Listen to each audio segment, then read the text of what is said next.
আজকে আমাদের যে টপিক, সেই টপিকটা একটু কঠিন, কিন্তু ভগবান যেমন বলতেন যে শুনতে থাকো, শুনতে শুনতে আস্তে আস্তে এটা সহজ হয়ে যাবে। টপিকটার নাম কি? বৃত্তি আরূঢ় চৈতন্য। তাই এটা বেদান্ত সাধনার পত্র সংখ্যা 38-এর দ্বিতীয় ভাগ। আজকে প্রথম ভাগে আমরা পড়েছিলাম যে আশির যেমন স্বভাব কি, সে সবসময় প্রতিবিম্ব গ্রহণে সমর্থ হয়, ঠিক সেইভাবেই আমাদের যে অন্তঃকরণ, ওর স্বভাব অনুযায়ী ও কি করে, ও কিন্তু সেই চিৎকে বা চৈতন্যকে সে কিন্তু সবসময় গ্রহণ করতে সমর্থ হয়। কিন্তু কি করে যে আমাদের অন্তঃকরণ রূপ আশিতে এই চিতে এড়িয়ে না করে, মানে চিতের যেটা আভাস বা চিতের যে প্রতিফলন না হয়ে কি হয়, যেহেতু আমাদের আরশিটা একটু নড়তে থাকে, একটু কাঁপতে থাকে, একটু চঞ্চল হয়ে যায়, তাই সেই চিতের প্রতিফলন না হয়, কিসের প্রতিফলন হয়? চিদাভাসের। চিদাভাস মানে বুঝতে গেলে বোঝা যায় যে চৈতন্যের আভাস, চিতের আভাস মানে চৈতন্যের আভাস হচ্ছে চিদাভাস। তাই বলছে এই যে জগৎ, এই জগৎটা চৈতন্যেরই আভাস, কিন্তু যেহেতু ওটা বিশুদ্ধ চৈতন্য না, তাই বিশুদ্ধ চৈতন্য না হওয়ার দরুন কি হচ্ছে? বিশুদ্ধ চৈতন্য না হওয়ার দরুন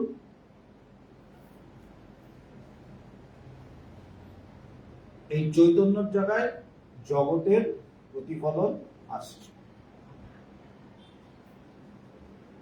এবং তখন কি হচ্ছে যে যেটা বস্তু আসল চৈতন্য বা ব্রহ্ম, সেটা বলছে কি সে স্বয়ং হচ্ছে বিয়ন্ড টাইম স্পেস এন্ড কজলিটি। মানে এই যে মায়া যাকে বলি আমরা, দেশ কাল কার্যকারণ সম্পর্ক, এই তিনটে হচ্ছে কি মায়া। বলছে আসল বস্তু যেটা মানে আমাদের যে স্বরূপ, এটা বিয়ন্ড টাইম স্পেস এন্ড কজলিটি, সেটা দেশ কাল এবং কার্যকারণের বাইরে, কিন্তু হয়েও যেন এর মধ্যেই সে আবদ্ধ হয়ে যায় এবং অবিকৃত থেকেও যেন বিকৃত দেখায়। বলছে কেমন? বেদান্ততে যেটা উদাহরণ দেওয়া হয় যে কি হয় বেদান্তের ব্যাপারে, আমরা উদাহরণটা দিই রজ্জুতে সর্পভ্রম। রজ্জুতে সর্পভ্রম, আমি যতই সাপ সাপ চিৎকার করি না কেন, আমি দেখছি বিরাট সাপ, কিন্তু দেখি কাকে? দড়িকেই দেখছি। দড়িকে দেখে সাপ ভাবছে, কিন্তু দেখি দড়িকেই। তাই দড়ি কিন্তু কোনো সময় পরিণাম প্রাপ্ত হয় না, কোনো সময় বিকৃত হয় না, কিন্তু অবিকৃত থেকেও যেন বিকৃত দেখায়, যেন বিকৃত দেখায়। এই যে অবিকৃত থেকেও যে বিকৃত দেখায়, বলছে কিন্তু এটা আসলে পরিণাম প্রাপ্ত কোনো সময় হয় না। দড়িটা কোনো সময় সাপ হতে পারে না, ওর ক্ষমতাই নেই, ও দড়ি দড়ি থাকে। আমরা সাপ দেখি, সেটা হবে, কিন্তু আমরা দেখি বলেই যে সত্য তার কোনো মানে নেই। এতখানি আমরা পড়েছিলাম। বলছে এইবার আজকের ব্যাপার, বলছে এই যে অবিকৃত থেকেও যে বিকৃত বোধ হয়, দড়িটাকে দড়ি, ও চিরকাল দড়ি হয়েই আছে, কিন্তু তথাপি যে আমরা দড়িকে দড়ি না দেখে সাপ দেখছি, তাতে কি হয়? বলছে এটাকেই বলা হচ্ছে অধ্যাসবাদ। অবিকৃত থেকেও বিকৃত দেখাচ্ছে, সুপার ইম্পোজিশন। আমি ইম্পোজ করছি, দড়িটা কোনো সময় সাপ হয়নি, কিন্তু আমি সাপ দেখছি, এই যে ইম্পোজ করলাম, এটাকে বলা হচ্ছে অধ্যাসবাদ। এই অধ্যাসবাদকে বেদান্তে খুব ভালোভাবে বোঝানো হয় যে তুমি যতই সাপ সাপ চিৎকার করো না কেন, তুমি কোনো মুহূর্তে সাপ দেখেছো, মনে করছো দেখেছো, কিন্তু দেখেছো তুমি বস্তুত দড়িকে। তাই আচার্য শঙ্কর বলছেন যে ঘট নামে আমরা যা ব্যবহার করি সেটা মাটি। আমরা বলি ঘট, ঘটে জল দে, ঘরটাকে এই কর ওই কর, ঠান্ডা জায়গায় রাখ। ঘট বলতে মাটিকেই বোঝায়। পট বলতে তন্তু মানে সুতোকেই বোঝায়, মানে কাপড় বলতে সুতোকেই বোঝায়, তাই না? আমরা বলি বেড কভারটা না, যে বেড কভার না দিয়ে বেডশিটটা দে, এই বেডশিটটা দিস না, ওই বেডশিটটা দে। যতই বেডশিট বেড কভার যাই বলি না কেন, কি ব্যবহার করি? সুতো। নাম একটা বেডশিট দিয়ে, একটা বেড কভার দিয়ে, আরো বিভিন্ন রকম নাম আছে, কিন্তু ব্যবহার করি সুতোই। ঠিক সেইভাবেই বলছে আমরা যাই বলি না কেন, নামরূপের দরুন যতই জিনিস আলাদা করি না কেন, বস্তুত যেটা আছে সেটার কোনোদিনও পরিণাম প্রাপ্ত হয় না, কিন্তু মনে হয় যেন পরিণাম প্রাপ্ত হলো, যেন সে পাল্টে গেল। এটাকেই বলা হচ্ছে অধ্যাসবাদ, মানে যেটা অবিকৃত থেকেও যেন বিকৃত দেখায়। এটাকেই বেদান্তের, অদ্বৈত বেদান্তের ভাষায় বলছে অধ্যাসবাদ। রজ্জু রজ্জু রূপে সদা বর্তমান থাকিলেও কেন যে মানবীয় জ্ঞান বিকৃত হইয়া যায়, অর্থাৎ সর্পরূপ ভীতিতে উদ্বেলিত হয়, তাহার কারণ নিশ্চয়ই অহেতুক বা অকারণত্ব। বলছে কি, সাপ, দড়িটা কোনো সময় দড়ি হয়, তাই সাপ হয়নি, তো তথাপি কেন যে সাপ দেখায় এটা কিছুতেই বোঝা যায় না। আমাদের মহাপুরুষরা বারবার বলছে যে এই জগৎ ব্রহ্মময়, এই জগৎ ব্রহ্মই, এই জগৎ ব্রহ্মই, তথাপি আমরা ব্রহ্ম দেখতে সব দেখি, শুধু ব্রহ্মকে দেখতে পাই না। কেন? রাম শ্যাম যদু মধু সবাইকে দেখি, বন্ধু শত্রু ভালো মন্দ সব দেখি, শুধু দেখতে পাই না ব্রহ্মকে বা ঈশ্বর। কিন্তু বলা হচ্ছে এই জগৎ ঈশ্বরময়, এই জগৎ রামময়, এই জগৎ কৃষ্ণময়, শিবময়, চৈতন্যময়, যে যেমন ভাবে তাকে ভাবে, কিন্তু শুধু সেটাই দেখতে পাই না, বাকি সব দেখতে পাই। কিন্তু এটা যে কেন হয়, কেন যে দড়িটাকে সাপ দেখি এবং ওই সাপের ভয়ে লাফালাফি, চিৎকার চেঁচামেচি, হুলস্থুল করি, বলছে মানব মন এটা কিছুতেই বুঝতে পারে না, কিন্তু যার হয় সে বুঝে। এটা বলা যায় না, কিন্তু যার হয় সে বলবে আমি তো দেখছি, আমি কি করব, আমি দেখছি। যেমন হ্যালুসিনেশন, হ্যালুসিনেশন যাদের হয় তারা কি হয়, তারা কিন্তু জিনিসটাকে দেখে, আমরা বলবো কোথায়, কিন্তু ওর কাছে কিন্তু ওটা মিথ্যা না। অনেক সময় আমরা হাসাহাসি করি, দেখ কিছু নেই, ওখানের মধ্যে মানুষ দেখছে, মানুষগুলো হেঁটে বেড়াচ্ছে, হয়তো সে বলছে যে দেখো এখানে কে বসে আছে। আমরা হাসাহাসি করলেও তার কাছে কিন্তু সেটা ভীষণ ভাবে সত্য, ভীষণ ভাবে সত্য, এবং সে সেটা দেখে, আমরা যেটা দেখতে পাই না। ঠিক আমরাও আন্ডার হ্যালুসিনেশন, ব্রহ্মজ্ঞ পুরুষদের ভাষায় আমরাও এই মায়ার আন্ডারে, আমাদের হ্যালুসিনেশন হচ্ছে এই ওই সেই এ সে ভালো মন্দ সবকিছু। আর তারা বলছে আরে এক ব্রহ্ম ব্যতীত দ্বিতীয় বস্তু নেই, সবকিছু ঈশ্বরময়, সবকিছু ঈশ্বর। ঠাকুর বলছেন ঈশ্বর লাভ হলে কি হয়, বলছে তখন যার ঈশ্বর লাভ হয় সে কি দেখে, যে এই জীব জগৎ চতুর্বিংশতি তত্ত্ব সব তিনি হয়ে আছেন, আর আমরা শুধু তিনিকেই বাদ দিয়ে বাকি সব দেখতে পাই। তো তারাও বলছে যে ওরা একটু হ্যালুসিনেশনের আন্ডারে, কিন্তু যার হ্যালুসিনেশন আছে তাকে তো বোঝানো যাবে না, সে বলবে আমি তো দেখছি। তাই কেন হয় এটা বোঝা বড় মুশকিল। কেন যে দড়িটাকে সাপ দেখি এবং সাপ দেখে কেন ভয়ে চিৎকার চেঁচামেচি করে হুলস্থুল করি, বলছে অর্থাৎ সর্পরূপ ভীতিতে উদ্বেলিত হয়, তাহার কারণ নিশ্চয়ই অহেতুক বা অকারণাত্মক। ইহা যিনি উপলব্ধি করেছেন তাহার নিকট ঝকঝকে সত্য, তাই it needs no explanation because it has been already explained within himself। বলছে কিন্তু এটা আমি কখন বুঝবো যে দড়িটা কোনো সময় সাপ হয়নি? যখন আমার দড়ির জ্ঞান হবে, তার আগে তো বুঝতে পারবো না।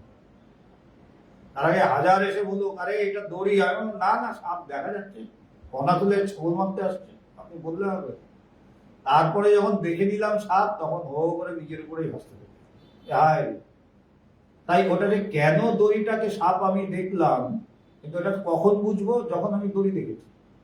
দড়ি একবার দেখতে পারলে তখন আমার এই কথাটা মনে আসবে। তাই বলছে এটা কেন হয়, এটার কোনো কারণ নেই, অকারণাত্মক।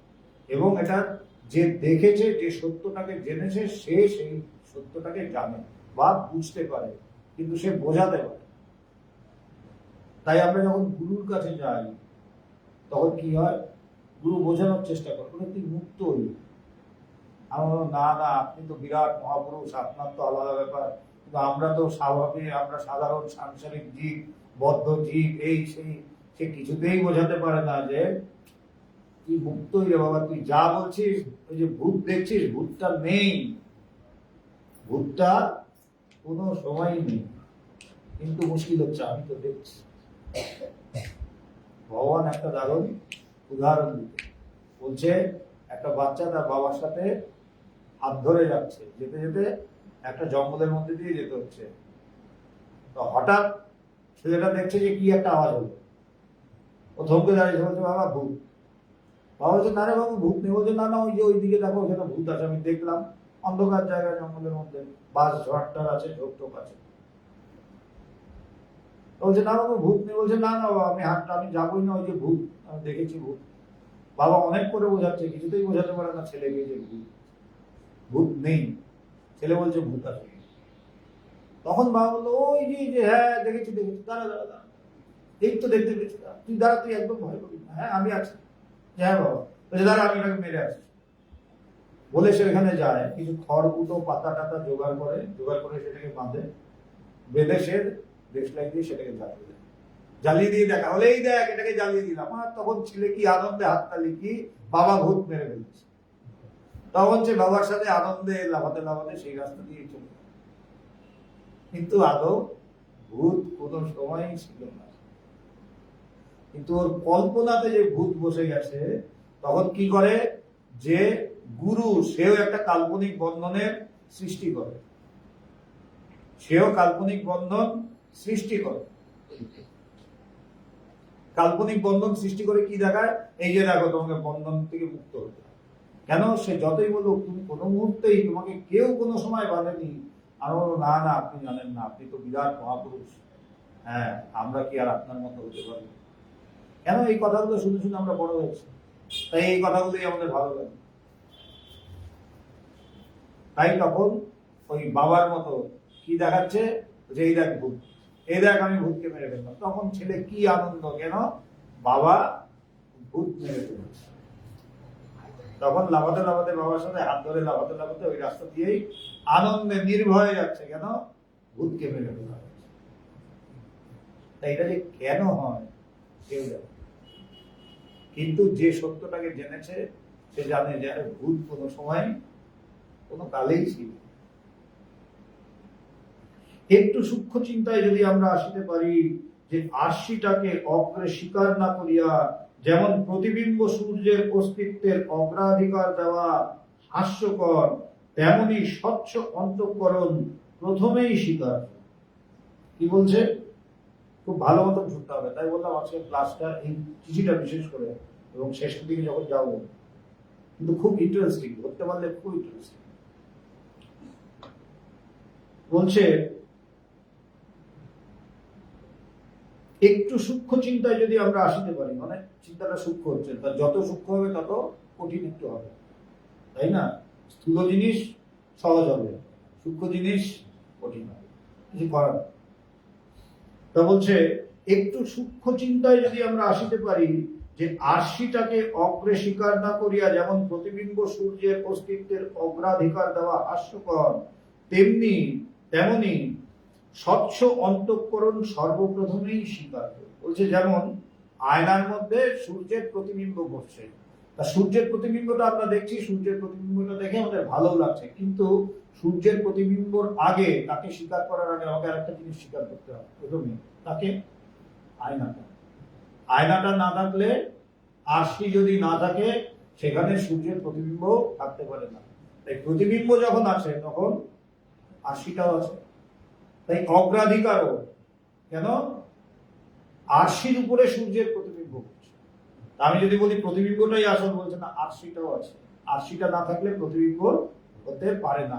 তাই যেমন এটা হাস্যকর হবে যদি বলি যে না আগে সূর্যের প্রতিবিম্বটা, বলছে যেমন এটা হাস্যকর হবে, ঠিক সেইভাবেই তেমনি স্বচ্ছ অন্তঃকরণ সর্বপ্রথমেই স্বীকার। তাই এই সত্যকে জানবার জন্য আমাদের কি লাগবে, কি প্রয়োজন, আমাদের স্বচ্ছ অন্তঃকরণ। আয়নাটা যেমন পরিষ্কার না হলে সূর্যকে সে প্রতিফলন করতে পারবে না, সূর্যের প্রতিবিম্ব গ্রহণে সে সমর্থ হবে না, ঠিক সেইভাবে এই সত্যকে ধারণ করবার জন্য আমাদের প্রথম জিনিস যেটা দরকার সেটা হচ্ছে শুদ্ধ অন্তঃকরণ, মানে শুদ্ধ মন শুদ্ধ বুদ্ধি। আর শুদ্ধ মন শুদ্ধ বুদ্ধি কাকে বলে? যেই মন বিষয় চিন্তা ছেড়ে ঈশ্বর চিন্তায় রত, আত্মচিন্তনের রত, ব্রহ্মচিন্তনের রত, সেই মনই শুদ্ধ। সেই মন যখন ধীরে ধীরে ধীরে ধীরে আস্তে আস্তে বিষয় চিন্তা ছেড়ে ধীরে ধীরে যখন তার সমস্ত কিছু যখন এই তাকে জানবারই ব্যাপারটা থাকবে, এটাই যখন তার সর্বস্ব হবে, তখন সেই অশুদ্ধ মন, যেটা আগে বিষয় চিন্তায় রত ছিল তাই অশুদ্ধ মন, সেই মনটাই আস্তে আস্তে যখন বিষয়কে ছেড়ে যখন সে আত্মচিন্তনে রত হয়ে যাবে 24 ঘন্টা, যেটা আচার্য শঙ্কর বলছেন বেদান্ত বাক্যে সদা রমন্ত।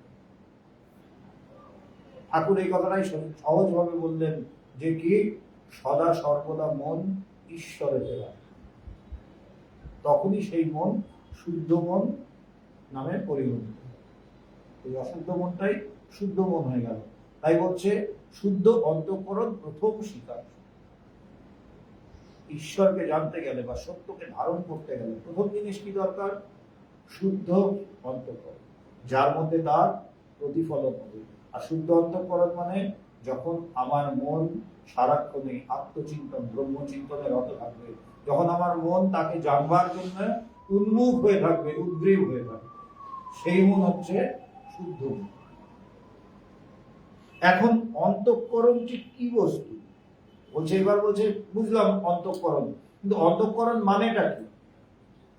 বলছে অন্তঃকরণ মানে যার দ্বারা, যার দ্বারা আমি সেই সত্যকে গ্রহণ করব বা জানব, সেটাকে বলা হচ্ছে অন্তঃকরণ। যেমন যার দ্বারা আমি সূর্যের প্রতিবিম্ব গ্রহণ করলাম, সেটা হচ্ছে আরশি। ঠিক সেইভাবেই অন্তঃকরণ মানে যার দ্বারা আমি সেই সত্যকে ধারণ করব, সেটা হচ্ছে অন্তঃকরণ। তাই বলছে এখন অন্তঃকরণটি কি বস্তু? করণ শব্দের অর্থ বা তাৎপর্য হচ্ছে যাহার দ্বারা, অর্থাৎ বায়ু। করণ, অন্তঃকরণ মানে হচ্ছে ভেতরে, ভেতরে যেই আমার জ্ঞান বা যাই বলি না কেন, যার মাধ্যমে আমি সেই সত্যকে উপলব্ধি করব। যেমন আরশিটা ডাইরেক্টলি সূর্যমুখী করিয়া রাখিলে প্রতিবিম্ব সূর্যকে প্রকাশ করিবার ক্ষমতা বিম্ব সূর্যের প্রকাশ ক্ষমতার নিকট অভিভূত হইয়া যায়। বলছে কি, যেমন আরশিটা যখন আমি সূর্যটাকে, এই আয়নাটাকে আমি সূর্যের দিকে তাকিয়ে মানে মুখ করে রাখি, এই হচ্ছে অন্তর্মুখী হওয়া। আয়নাটা এতক্ষণ কি করছিল? সূর্যের দিকে না তাকিয়ে অন্যদিকে তাকাচ্ছিল, বহির্মুখী।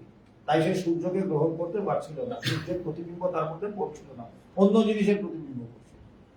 যখন এই আরশিটাকেই আমি সূর্যের দিকে তাকালাম, সেদিনকে ভগবানের একটা ভিডিও ছাড়া হয়েছে, খুব সুন্দর। ভগবান বলছে ঈশ্বর লাভটা খুব সহজ। কেন? বলছে এই যে তোমাদের দিকে তাকিয়েছি, এই পেছন দিকে তাকাও, এই ঈশ্বর। এই শুধু ঘাটটা করো, তাহলে ঈশ্বর। কেন? বলছে সামনের দিকে তাকানো মানে এইদিকে তাকিয়েছি মানে জগৎ দেখছি, জগতের থেকে মুখটা ঘুরিয়ে শুধু পেছন দিকে তাকাও, এই এটি। কিন্তু আমরা এই ঘাটটাই ঘোরাতে পারি না। কেন? সামনের বস্তুকে দেখে আমরা মোহিত হই। এই যে আরশিটা এতক্ষণ কি করছিল? সামনের দিকে তাকিয়েছিল, কিন্তু ও যেই জানতে পারলো এটা সত্য নয়, ও যখন শুদ্ধ হলো কিভাবে? ও আস্তে করে ঘুরে গেল।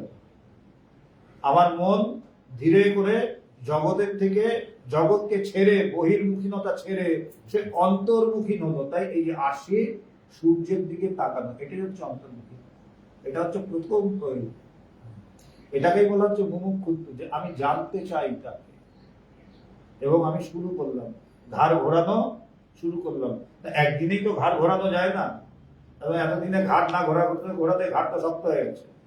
তাই অল্প অল্প করে গুলো ঘোরায়, যে একদিনে ঘোরাতে গেলে ঘাড় ভেঙে যাবে। হ্যাঁ, ঘাড় একদিনে ঘোরাতে গেলে, কারণ সামনের দিকে জগতে তাকিয়ে এত মোহিত হয়ে আছে, হঠাৎ করে যদি ঘোরাতে যায় ঘাড় ভেঙে যাবে। ভগবান আমাদের ইয়ে করতেন, ভগবান যখন চৌকির মধ্যে বসে থাকতেন, যেভাবে শুয়ে থাকতো মানে অর্ধশয়, আমরা যখন গিয়ে পাশের চেয়ার, পাশে একটা বেতের চেয়ার ছিল, ওই চেয়ারটাতে বসতাম, আমার মাঝে মধ্যে এরকম হাত দিত, বেশ মানে হাত দিয়ে কথা বলছে, এই ঘাড়ের মধ্যে হাত দিত দিয়ে ঘাড়টা মাঝে মাঝে একটু একটু একটু নরম হচ্ছে, আর একটু করতে হবে। কেন? যে এক কোপে কাটতে হবে তো, হচ্ছে নরম হতে হবে। কেন? কাটতে হবে তো এক করে। তাই বলছে যে ওই ঘাড় নরম, এই যে নরম করার প্রসেস, মানে এই ঈশ্বরীয় চর্চা শোনো, কৃষ্ণ নাম করো, জপ করো, ধ্যান ধারণা করো, কি এই ঘাটটা আস্তে আস্তে ফ্লেক্সিবল হতে হতে একটা সময় সে এই হচ্ছে আরশির পেছন দিকে বা সূর্যের দিকে সূর্যমুখী হওয়া, মানে মনের অন্তর্মুখী হওয়া। তাকে জানবার জন্য আমি, সেই সত্যকে জানবার জন্য আমি উন্মুখ হয়ে আছি।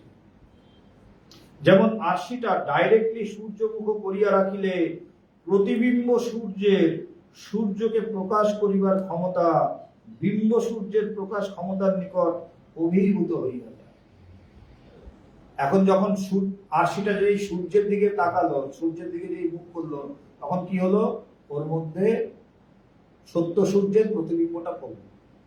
এবার সত্য সূর্যের যে প্রতিবিম্বটা পড়লো, ওই প্রতিবিম্বেরও তো একটা আলো দেওয়ার ক্ষমতা আছে, ওরও প্রকাশ করার একটা ক্ষমতা আছে। ওই যে দেখবেন আগেকার দিনে দেখলাম আয়না নিয়ে ইয়ে করতো, ওই লাইট যেই পড়তো ওটা কারো মুখে ফেলতো, দেখেছি না আমরা ছোটবেলায়, কেউ কারো জানলার থেকে ওই সূর্যটা ইয়ে করে কারো মুখের দিকে ফেলছে বা কিছু একটা করছে। ওরও কিন্তু ক্ষমতা আছে, ওরও আলো দেওয়ার ক্ষমতা আছে। কেন? ওটা তো সূর্যেরই আলো, সূর্যটা রিফ্লেকশন হচ্ছে, তা ওটা তো সূর্যেরই আলো, কিন্তু ওর আলোটা লিমিটেড। তাই এই যে প্রতিবিম্বিত সূর্যের যে আলো, সূর্যকে প্রকাশ করবার ওর যে ক্ষমতা, কারণ ওরও আলো আছে, ও প্রকাশ করতে পারে, কিন্তু আসল সূর্যের প্রকাশের সামনে ওর প্রকাশ কিছুই না। 0.0000 মানে 1000টা জিরো বসলে হয়তো হবে না। তাই ও কি করে, এই যে প্রতিবিম্ব সূর্যের সূর্যকে প্রকাশ করবার ক্ষমতা, যেমন আসল সূর্যকে দেখলে ও কি হয়ে যায়, অভিভূত হয়ে যায়, মানে ওর প্রকাশের ক্ষমতাকে দেখে এ অভিভূত হয়ে যায়। আমি তোমাকে কি প্রকাশ করব, তোমার জন্যই তো আমি প্রকাশ। এরও ক্ষমতা আছে, এর ক্ষমতা আর ওর ক্ষমতা। যেমন চাঁদও আলো দেয়, সূর্যেরই আলো, চাঁদের আলো তো নেই, সূর্যেরই আলো, কিন্তু দিনের বেলায় চাঁদ দেখা যায় না কেন? সূর্যের জন্য দেখা যায় না। সূর্যের আলো এত প্রখর যে চাঁদ ম্লান হয়ে যায়, দেখাই যায় না চাঁদ। ঠিক সেইভাবেই এই যে প্রতিবিম্বিত সূর্য, ও যখন সূর্যকে, আসল সূর্যকে, সত্য সূর্যকে ও যখন বিম্ব সূর্যকে প্রকাশিত করতে যায়, ও দেখে হা হয়ে যায়, তোমাকে কি প্রকাশ করব, কেন? তোমার প্রকাশেই আমি প্রকাশিত। আমাদের উপনিষদে এটা খুব সুন্দর বলছেন যে তাকে প্রকাশ করবার ক্ষমতা কারণ না তত্র সূর্য ভাতি না চন্দ্র তারকা। সেই সত্যকে প্রকাশ করবার ক্ষমতা সূর্যের নেই, না চাঁদের আছে, না তারার আছে। না তত্র সূর্য ভাতি না চন্দ্র তারকম নেমা বিদ্যুৎ ভান্তি। বিদ্যুৎ মানে এই যে আমরা যে বিদ্যুৎ চমকানো দেখি, বলছে এরও ক্ষমতা নেই সেই সত্যকে প্রকাশ করবার। কুতয়ম অগ্নি, বলছে এই তুচ্ছ আগুনটাকে কি প্রকাশ করবে? তমেব ভান্তম অনুভাতি সর্বম, তিনি সর্ববস্তুকে প্রকাশ করে চলেছেন। সেই সত্যকে প্রকাশ করবার ক্ষমতা এই সূর্যেরও নেই। এই যে আমরা জড় সূর্য দেখি, এই সূর্যেরও এত প্রকাশ সে দেয়, কিন্তু তারও সেই সত্যকে প্রকাশ করবার ক্ষমতা নেই। ঠিক সেইভাবেই এই সূর্যকে প্রকাশ করবার ক্ষমতা এই প্রতিবিম্বিত সূর্যের নেই। ও ওর আসল স্বরূপকে দেখে ও হা হয়ে যায়, ও অভিভূত হয়ে যায়। এই হচ্ছে কি জীবের অল্পজ্ঞতা। এই হচ্ছে জীবের অল্পজ্ঞতা, ওখানে হচ্ছে সর্বজ্ঞতা। জীবের অল্পজ্ঞতা সর্বজ্ঞতায় পরিণত হবে। কেন? সে তাকে দেখে অভিভূত হবে। ঠিক সেইভাবেই হচ্ছে আমাদের যে বৃত্তি, যে মন, তাকে জানবার জন্য সবসময় উন্মুখ। ওই যে আয়নাটা সূর্যের দিকে মুখ করলো, মানে অন্তর্মুখী হলো, এবং অন্তর্মুখী হয়ে সে যখন 24টা ঘন্টা, যখন নিদিধ্যাসন তার অবস্থা, যে 24 ঘন্টা সে যখন তাকে জানবার জন্য উন্মুখ হয়ে আছে, তার মধ্যে যখন এই এক বৃত্তি ছাড়া অন্য দ্বিতীয় কোনো বৃত্তি দেখা যাচ্ছে না, যে একটাই আমার চাহিদা, যে আমি তাকে জানতে চাই, আমি সেই সত্যকে, সেই আত্মাকে বা ব্রহ্মকে জানতে চাই, তখন কি হয়, তার সমস্ত বাকি বৃত্তিগুলো গিয়ে শুধু একটা বৃত্তি থাকে। ওই বৃত্তিগুলো নষ্ট হয় না, কিন্তু ওগুলো তখন ম্লান হয়ে যায়। কিন্তু আছে, কিন্তু ম্লান হয়ে যায়। তখন একটাই বৃত্তি ওর থাকে কি, তাকে জানবার জন্য সে ব্যাকুল হয়ে যায়। আর যখনই বৃত্তি কমছে তখনই কি হচ্ছে, মন শান্ত হচ্ছে। মনে যখন খুব বেশি বৃত্তি মানেই মন চঞ্চল, এই করব ওই করব সেই করব, চঞ্চল। আর মন যখনই এই বৃত্তিগুলো যখন কমছে, চিন্তাগুলো যখন কমছে, তখনই মন শান্ত হচ্ছে। হতে হতে কি হয়, একটা সময় শুধু একটা বৃত্তিতে চলে আসে যে আমি তাকে জানতে চাই।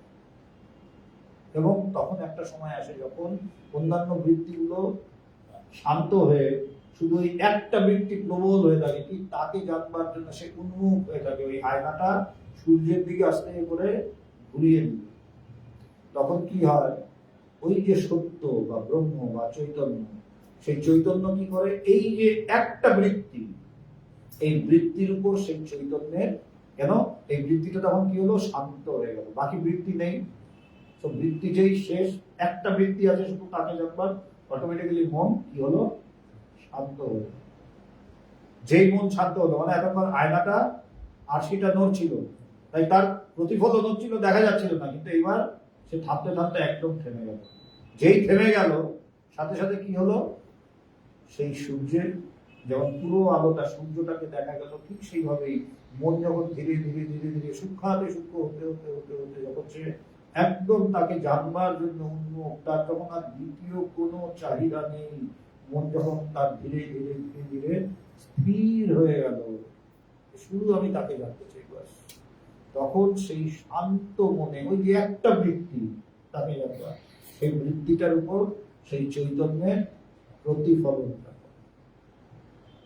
সূর্যের যেমন প্রতিবিম্বটা আয়নাতে পড়লো, ঠিক সেইভাবেই সেই চৈতন্যের প্রতিফলন ওই আমার একটা যে বৃত্তি তাকে জানবার জন্য, সেই বৃত্তির উপর।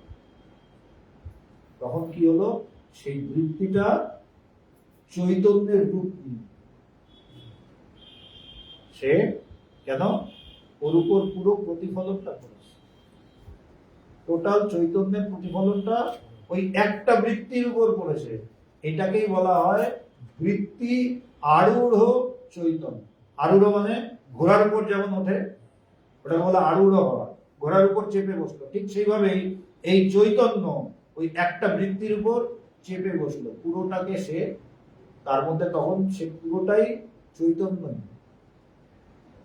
এবং ওটা করে সে কি করে, ওই যে বাকি যে চৈতন্য, বাকি যে বৃত্তিগুলো সেগুলো কিন্তু আছে, কিন্তু ম্লান, তখন সে ওই বাকি বৃত্তিগুলোকে প্রথমে শেষ করে। কেন, ওটা তখন চৈতন্যই হয়ে গেল। ওই বৃত্তিটা যখন শান্ত বৃত্তি, একটা বৃত্তি, সেই বৃত্তির উপর যখন সেই চৈতন্যের প্রতিফলন করলো, সে কি করলো, সাথে সাথে বাকি বৃত্তিগুলোকে জ্বালিয়ে দিল, শেষ করলো। শেষ করে এবার ও কি করবে, ও তো বৃত্তি, কেন বৃত্তিকে শেষ করবার জন্য আর একটা বৃত্তির প্রয়োজন, চিন্তাকে মারার জন্য আর একটা চিন্তার প্রয়োজন।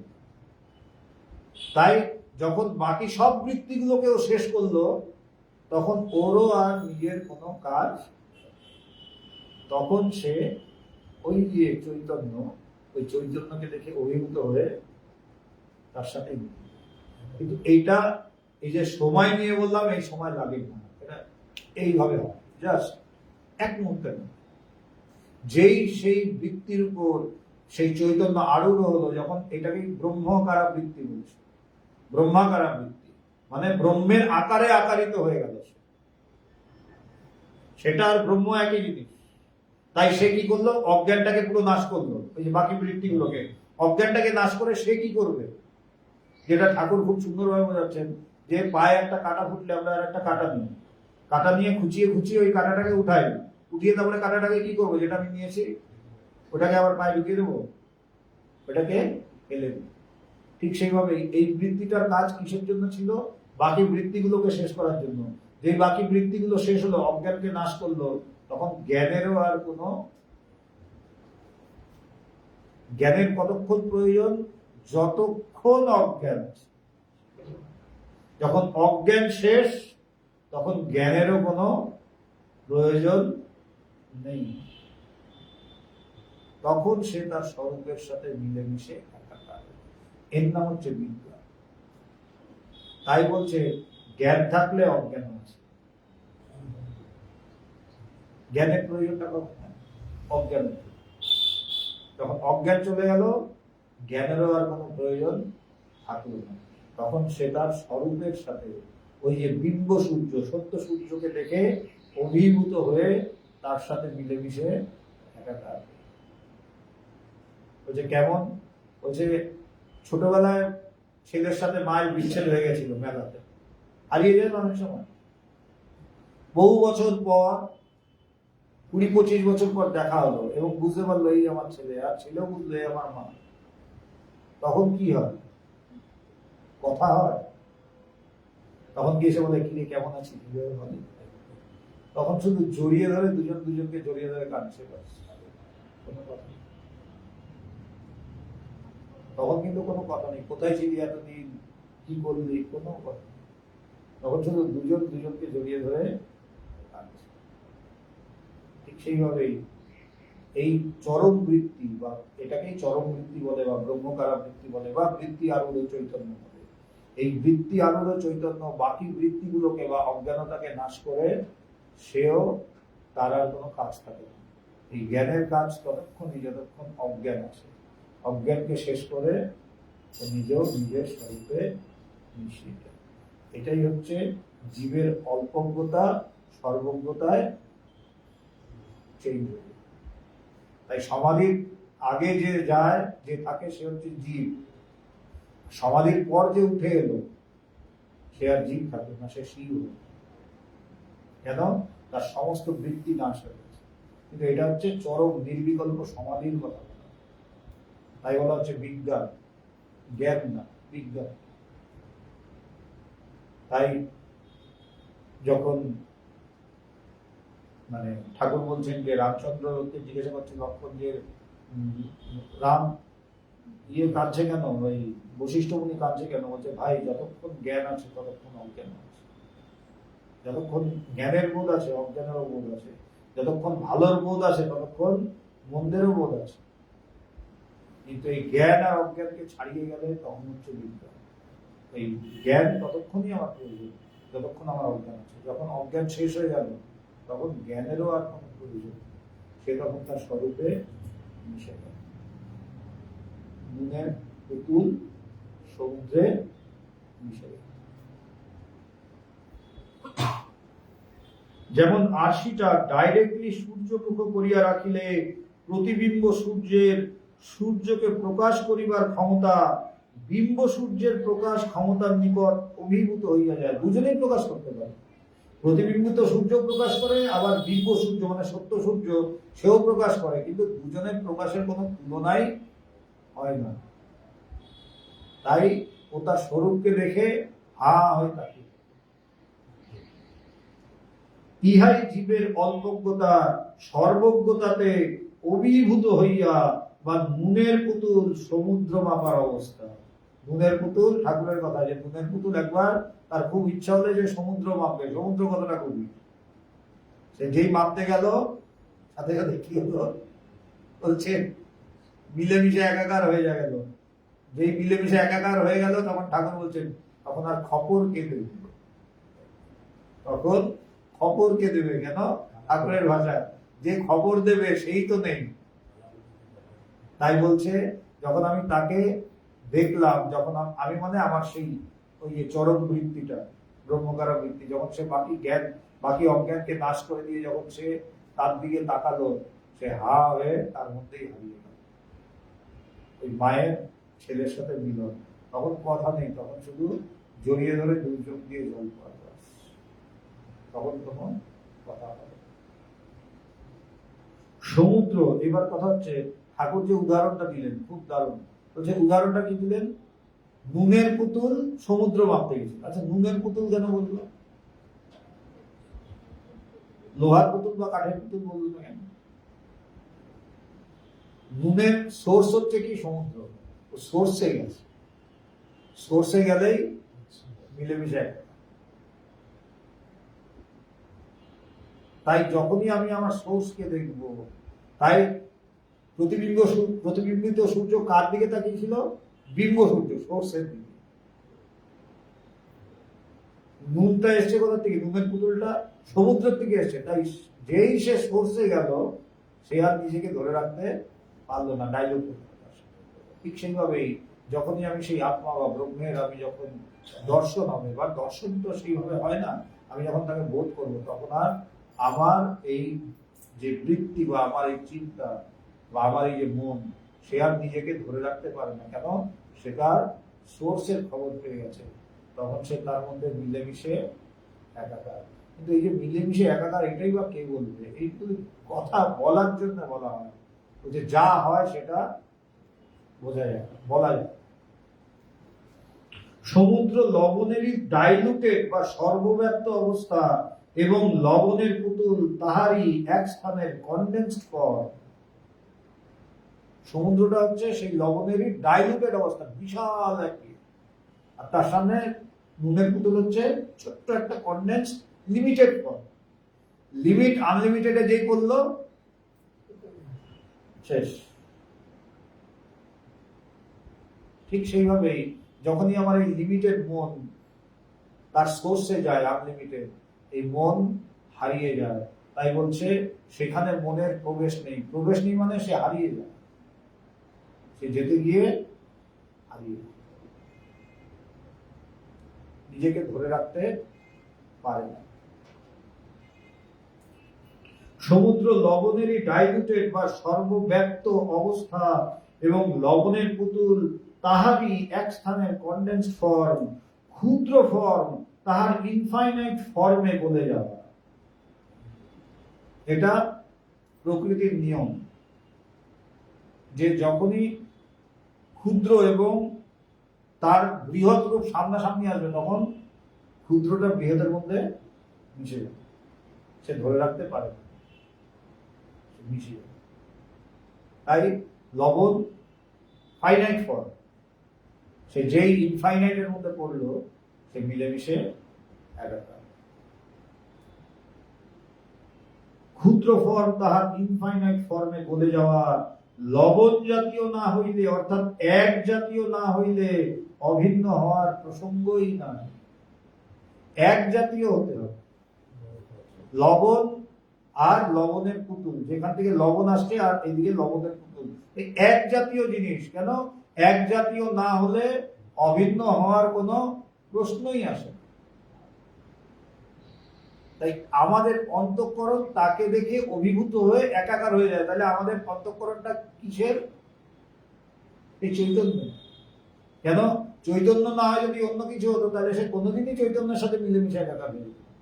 তাই একে চিদাভাস বলছে। চিৎ এবং চিদাভাস, চৈতন্যেরই আভাস, চিৎ এবং চিদাভাস, তাই একই জিনিসের, তাই মিলেমিশে একাকার হয়ে। এর সত্তা যদি আলাদা হতো, এর যদি দুটো আলাদা জিনিস হতো, তাহলে কিছুতেই ও মিশতে পারত না। তাই বলছেন যে লবণ জাতীয় না হইলে, অর্থাৎ এক জাতীয় না হইলে অভিন্ন হওয়ার প্রসঙ্গই নাই। সেইরূপ অন্তঃকরণ চিৎ জাতীয় না হইলে চিদে পর্যবসিত হওয়ার প্রসঙ্গই নাই। এই যে আমাদের যখন কারো যখন সমাধি হয়, তখন সে যখন সেই ব্রহ্মের সাথে মিলেমিশে একাকার হয়ে যায়, তার মন যখন ব্রহ্মের সাথে, ঠাকুর বলছেন শুদ্ধ আত্মা, শুদ্ধ বুদ্ধি, শুদ্ধ মন একই জিনিস। শুদ্ধ মন, শুদ্ধ বুদ্ধি, শুদ্ধ আত্মা একই জিনিস। তার মানে এই যে মন বুদ্ধি যাই বলি, সেটা সবই চৈতন্য, চৈতন্যেরই একটা আভাস। কেন? তা যদি না হতো, তাহলে এই বুদ্ধি বা মন সেই চৈতন্যের সাথে মিলেমিশে একাকার হয়ে যেতে পারতই না। দুটো সবসময় সেপারেট এক্সিস্টেন্স থাকবে। দুটোর এক্সিস্টেন্স, যতই সমাধি হোক, দুটো আলাদা এক্সিস্টেন্স থাকতো।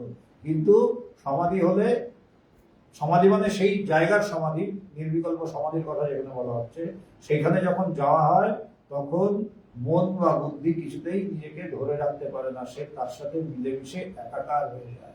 তার মানেই একই জাতীয় দুটো, ওটা চিৎ, এটাও চিৎ, শুধু এই চিতের সাথে কিছু ইম্পিউরিটি মিশানো আছে, কিছু ইম্পিউরিটি মিশানো আছে, কিছু বিষয় মিশানো আছে। যেমন সোনা, পিওর সোনার গয়না হয় না, খাদ মিশাতে হয়, হাত মিশালে ওর বিভিন্ন রকমের গয়না হয়, হার হবে, বালা হবে, বাউটি হবে, কানের দুল হবে, নাকের এই হবে, ওই হবে, টিকলি হবে, কত কিছু হয়ে যায়। ঠিক সেইভাবে ওই চৈতন্যের সাথে যখন একটু ইম্পিউরিটি হয় তখনই এই জগৎ সৃষ্টি হয়। কিন্তু আবার কি বলছে, যে শুদ্ধ চৈতন্য সে কোনোদিনও অশুদ্ধ হয়নি। এই যে দেখাচ্ছে হয়েছে, এর নামই মায়া।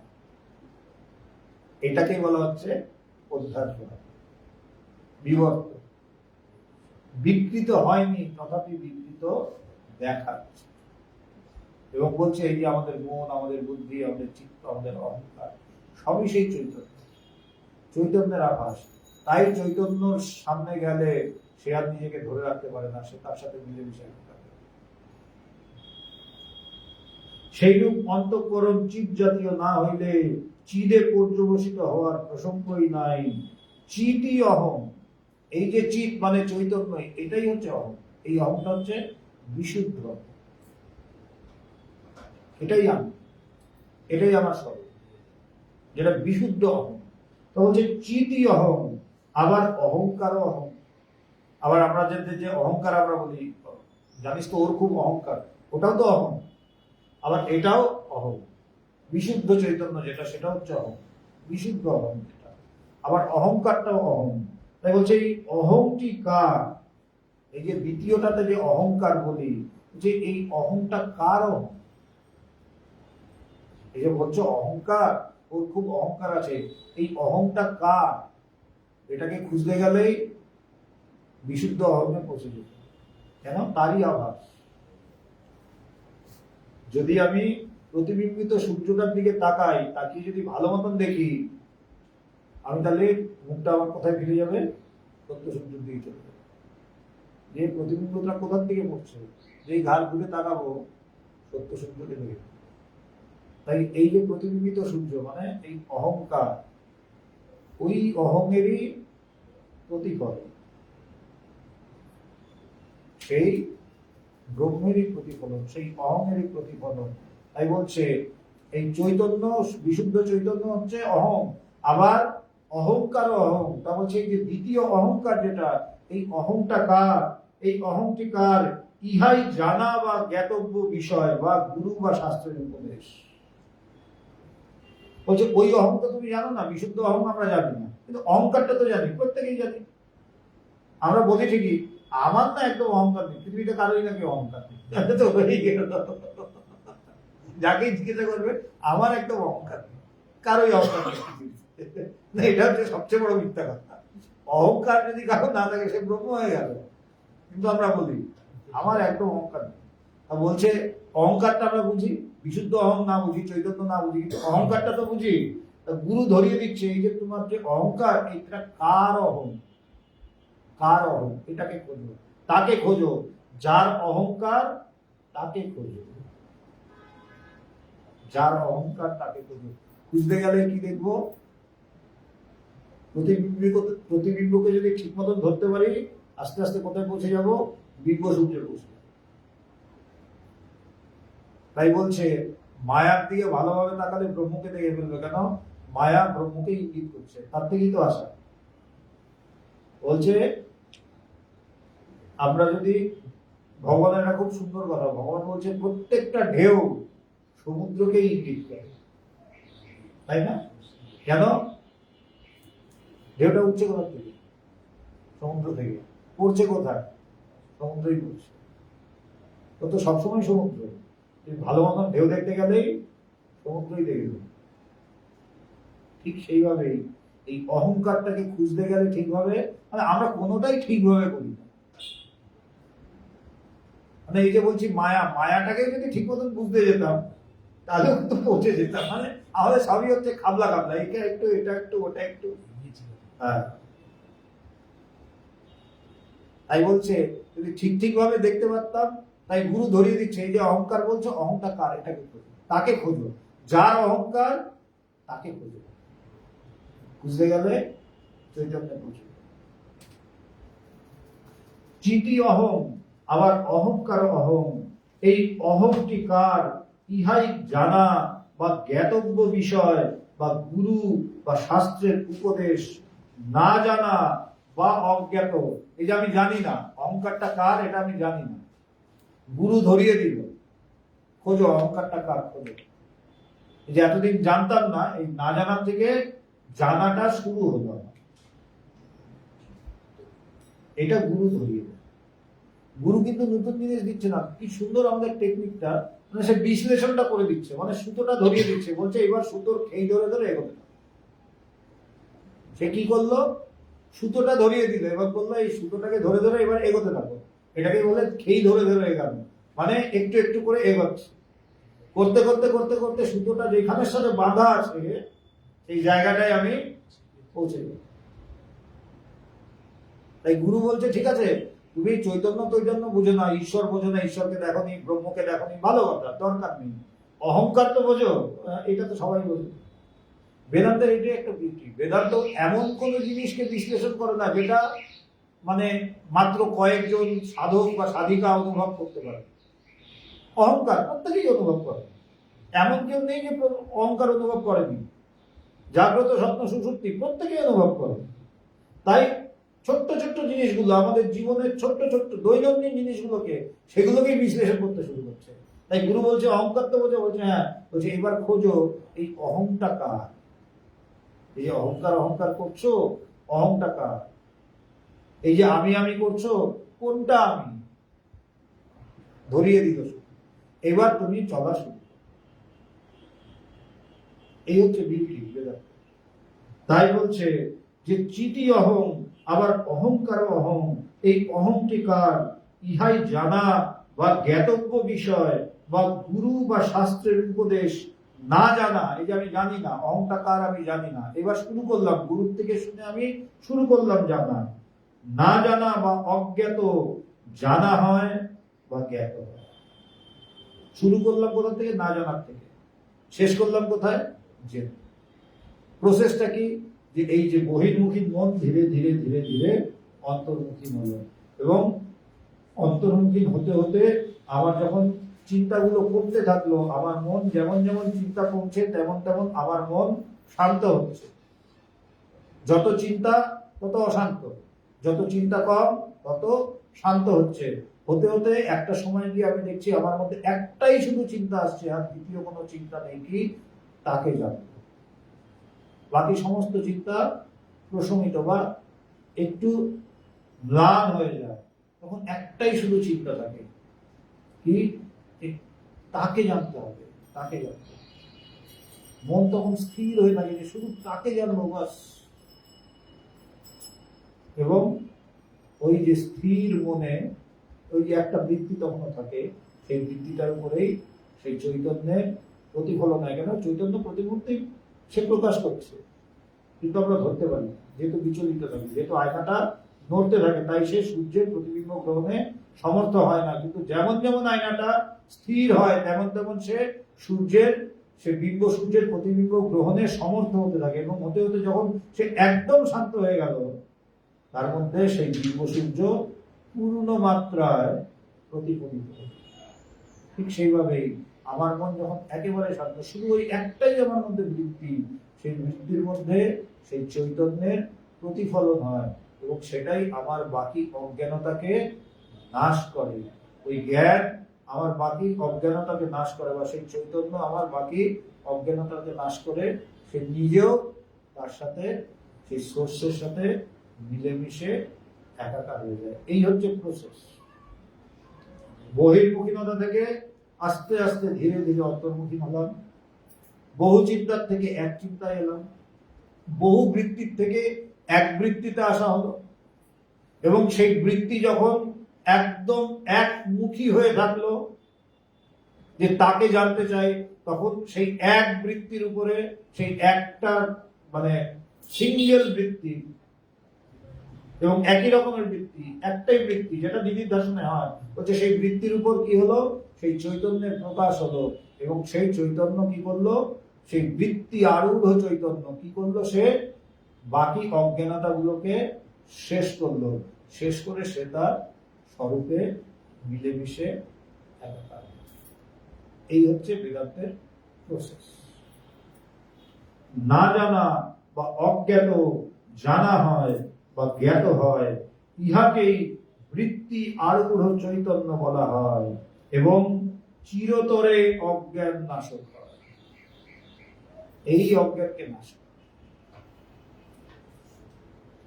ব্রহ্ম অজ্ঞানকে নাশ করতে পারে না কেন? কেন ব্রহ্ম অজ্ঞানকে নাশ করতে পারে? বলো, ব্রহ্ম কেন অজ্ঞানকে নাশ করতে পারে না? কি রে, পড়া ধরলে উত্তর দিতে হবে তো। ব্রহ্মে তো অজ্ঞানের অভাব, ও অজ্ঞানকে নাশ করবে কি? ব্রহ্ম তো একময় বা দ্বিতীয়, ওর মধ্যে তো অজ্ঞানই নেই, ওর নাশ করবে কাকে? দ্বিতীয় বস্তু থাকলে তো সে নাশ করবে। তাই নাশটা কে করে? বৃত্তি আরূঢ় চৈতন্যটা বাকি বৃত্তিগুলোকে নাশ করে। যেমন স্কুলে প্রত্যেকটা ক্লাসে একটা করে ক্যাপ্টেন থাকে, সে বাকিগুলোকে টিচাররা কিন্তু ইয়ে করে ওই একজন সে নাম লিখতে থাকে, যে কথা বলবে যে ইয়ে করবে তার নাম লিখে দেবে, লিখে টিচারকে দিয়ে দেবে।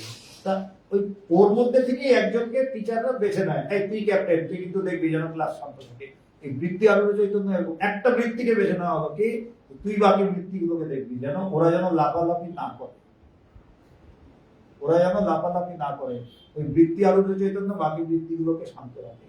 লাস্টে দিয়ে কি হয়, শান্ত হতে হতে ও যখন শান্ত হয়ে যায় তখন ওর উপরে সেই চৈতন্যের প্রতিফলন হয় এবং বাকি যে বৃত্তিগুলো সব বৃত্তিগুলোকে নাশ করে ও তখন মিশে মিশে একাকার। তাই ব্রহ্ম অজ্ঞানকে নাশ করতে পারে না, কেন? ব্রহ্মে অজ্ঞানের কোনো প্রসঙ্গই নেই। তাই অজ্ঞানকে নাশ করতে হলে, অজ্ঞান বৃত্তিকে নাশ করতে হলে জ্ঞান বৃত্তির প্রয়োজন।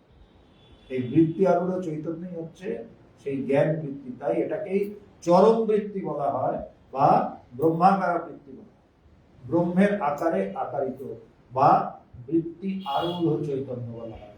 এই চৈতন্যের উপর বৃত্তির আরূঢ়, যেই বৃত্তির উপর চৈতন্য আরূঢ় হবে। তাই বলছে, এবং সে কি করে? বলছে ইহাই বৃত্তি আরূঢ় চৈতন্য, ইহাকেই বৃত্তি আরূঢ় চৈতন্য বলা হয় এবং চিরতরে অজ্ঞান নাশক হয়। তোর কাজই হচ্ছে অজ্ঞান গুলোকে নাশ করা। শুভেচ্ছা জানবে ইতি বাবা।